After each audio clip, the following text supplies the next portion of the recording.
कि पहला अंतरिक्ष यात्री हनुमान जी थे। हनुमान जी जब लंका के लिए जा रहे थे तो उनका पसीना गिर गया, पसीना मछली के मुंह में चला गया, पेट में, और मछली गर्भवती हो गई और उससे हनुमान जी का बेटा पैदा हो गया।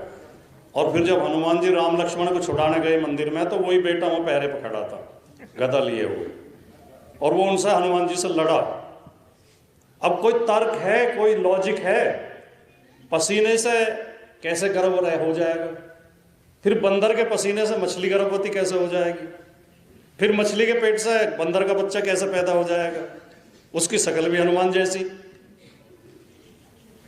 तो हम जब तक, देखिए, इनकी सारी कहानियां काल्पनिक और झूठी हैं, और मनुस्मृति कहती है कि केवल ब्राह्मण वर्ग को ही शिक्षा देने और शिक्षा लेने का अधिकार है।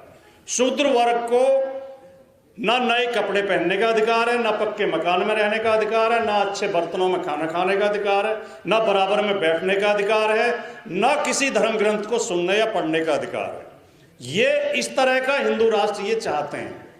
कुछ लोग कहते हैं कि मनुस्मृति कर्म के आधार पर वर्ण विभाजन करती है। नो, वर्ण के आधार पर कर्म का विभाजन करती है। मनुस्मृति में साफ लिखा हुआ है कि कोई भी शूद्र अपने उसके लिए निर्धारित कर्मों से अलग कर्म नहीं कर सकता, और उसमें साफ लिखा हुआ है जन्म के आधार पर ही जातिवाद शुरू हो जाता है। कर्म करने का तो मौका ही नहीं देते। शुरू में बच्चे का जन्म होते ही अगर नामकरण किया जाए तो नामकरण में ही लिखा हुआ है कि ब्राह्मण का नाम बुद्धि सूचक शब्द से, वैश्य का नाम धन सूचक शब्द से, क्षत्रिय का नाम बल सूचक शब्द से, और शूद्र का नाम निंदा सूचक शब्द से शुरू होना चाहिए। यानी ब्राह्मण का नाम हो ज्ञान प्रकाश शर्मा, बुद्धि प्रकाश शर्मा, वैश्य का नाम हो धनपत राय, लखपत सिंह, करोड़ी सिंह, क्षत्रिय का नाम हो बलवान सिंह, ऊर्जावान सिंह, और हमारे नाम हो घसीटा, इतवारी, थावर, शनिचर, यहाँ तक कि गोबर नाम।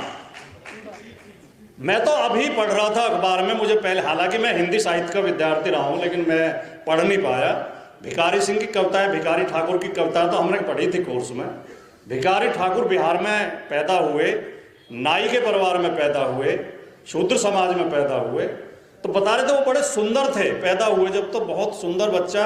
तो हमारी ये मानसिक गुलामी है कि हम बच्चे का नाम रखने के लिए पंडित जी को बुलाते हैं। मकान बनाएंगे, मेहनत करेंगे, खून पसीना बहाएंगे, कर्जा लेंगे, गृह प्रवेश पंडित जी से पूछ के करेंगे। बच्चे पैदा करेंगे, उन्हें खूब प्यार करते हैं, उन्हें पढ़ाई लिखाएंगे, शादी उनकी पंडित जी से पूछ के तय करेंगे। तो पंडित जी को बुलाया गया कि जिस बच्चे का नाम रख दो। तो पंडित जी ने देखा, यार नाई के घर में इतना सुंदर बच्चा, उस